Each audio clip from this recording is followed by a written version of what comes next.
మురళీ నాయక్ కుటుంబానికి మాట ఇచ్చిన జగన్ 25 లక్షల చెక్కు అందించిన మాజీ మంత్రి ఉషా శ్రీచరణ్. ఆర్మీ జవాన్ మురళీ నాయక్ కుటుంబానికి వైసీపీ కొట్టంత అండ. వైసీపీ అధినేత ఆదేశాలతో 25 లక్షల రూపాయల ఆర్థిక సహాయం తల్లిదండ్రులకు చెక్కును అందజేసిన మాజీ మంత్రి, వైసీపీ జిల్లా అధ్యక్షురాలు ఉషా శ్రీచరణ్ తన తోటి భారతీయుల రక్షణ కొరకు భరతమాత సేవలో తన ప్రాణాలు ధారపోసి అమరుడైన వీర జవాన్ మురళీ నాయక్. అమరవీరుడైన అగ్నివీర్ మురళీ నాయక్ కుటుంబాన్ని పరామర్శిస్తూ జ్యోతిబాయి గారికి అలాగే శ్రీరామ్ నాయక్ గారికి కూడా మీ ఇంట్లో పెద్ద కొడుకుగా నేను ఉంటాను అన్న భరోసా ఇస్తూ ఈరోజు ఆ కుటుంబాన్ని ఆదుకుంటూ 25 లక్షల చెక్కు కూడా ఇవ్వడం జరిగింది.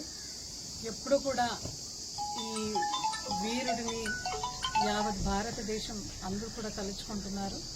ఉగ్రవాది దాడిలో తన ప్రాణాన్ని అర్పిస్తూ ప్రజల్ని దేశంని రక్షించిన అమరవీరుడు మురళీ నాయక్ వాళ్ళ సాహసాన్ని, ఆయన దేశభక్తిని ఎల్లప్పుడూ కూడా మేము గుర్తుపెట్టుకుంటాం. ఇంకా రాబోయే రోజుల్లో కూడా ఈ కుటుంబానికి ఖచ్చితంగా మేము వైఎస్ఆర్సీపీ పార్టీ అలాగే మన క్యాడర్, మన లీడర్స్, మళ్ళా జగన్మోహన్ రెడ్డి గారి ఆశీస్సులు ఎల్లప్పుడూ కూడా ఉంటుంది అని మీ అందరూ కూడా సమన్వయంగా చెప్పుకుంటూ మురళీ నాయక్ గారు చనిపోయినారు అని తెలిసిన వెంటనే ప్రప్రథమంగా పరామర్శిస్తూ జగన్మోహన్ రెడ్డి గారు నేను మీ ఇంటికి వస్తాను, పరామర్శిస్తాను అని చెప్తున్నారు.